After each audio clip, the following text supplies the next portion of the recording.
হুট করেই একটা দাওয়াত পেয়ে গিয়েছিলাম, সেই জন্য সবাই রেডি শেডি হয়ে একদম বেরিয়ে পড়েছি। Welcome to my blog. সবার কি অবস্থা, সবাই কেমন আছেন, কে কোথা থেকে আমার ভিডিওটি দেখছেন, টুকুস করে একটি কমেন্ট করে রাখবেন। বাড়ির সামনে থেকে ভ্যান না পেয়ে হেঁটে হেঁটে মাছ বাজার দিয়ে ঢুকে নদীর ধারে চলে আসলাম। এখানে এসে ভ্যান পেয়ে গিয়েছে আর এখন তো পানি এসেছে, এখন শুধু পিকনিক আর পিকনিকই হবে। যেতে যেতে রাস্তায় শিমুল গাছের সঙ্গে দেখা হয়ে গেল। কথা বলতে বলতে এই তো মামার বাড়ি চলে এসেছি। দেখেন রাস্তার কি অবস্থা, একদিন বৃষ্টি হয়ে কাদার ভিতর দিয়ে সব চলে যাচ্ছিলাম। এই তো বাসায় এসে দেখি আমার নানিরা খালারা সবাই রুটি বানানো শুরু করে দিয়েছে। আমের সময় মানে তো আম, দুধ, রুটি। এখানে এসেই তো আমাকে একদম চুলার পারে বসায় দিছে এই তো মাংস রান্না করার জন্য। মামি সব গুছাই দিয়েছে, আমি শুধু বসে থেকে রান্না করেছি। এখানে মাংস মাখাই দিয়ে রান্না করতেছিলাম। একটু পরে দেখি নৌকা যাচ্ছে পিকনিকের, সেটাই বাচ্চাদের নিয়ে দেখতে এসেছি। এসে দেখি আমার মামি তরকারি নামায় রাখছে। এই তো তরকারি কালারটা মাশাআল্লাহ অনেক সুন্দর হয়েছে। আমার মামি এখানে মাছের তরকারি রান্না করতেছিল,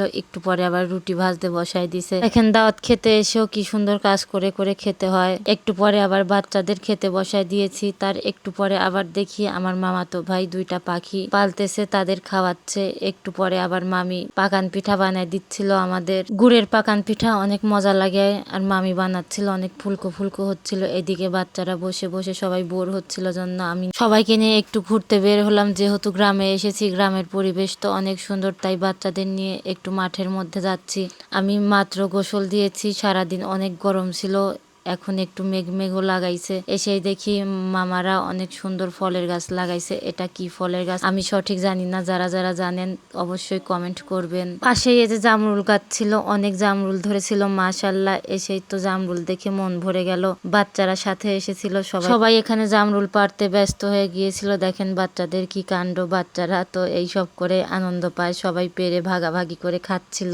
গাছটা যেহেতু নিচেই ছিল তাই সবাই ভালোভাবে পারতেও পেরেছিল। ওই তো দেখেন বাচ্চারা সবাই খাচ্ছে। আমি আবার একটু ওই পাশেটা দেখতেছিলাম, ওইটা পুকুর, সন্ধ্যা হয়ে গিয়েছিল জন্য আমরা ওই পুকুরে যাই নাই, না হলে যেতে চেয়েছিলাম। এখানে দেখেন আমি দাঁড়ায় আছি, বড় ছেলে যে কখন ক্যামেরা চালু করে ভিডিও করতেছে, আর মেজো ছেলে দেখেন কি নাচানাচি শুরু করে দিয়েছে। এখানে এসে বললাম তোরা একটু দাঁড়া, তোদের একটা পিক উঠাই। সবাই দেখেন কি শুরু করে দিয়েছে। বিকালে দেখেন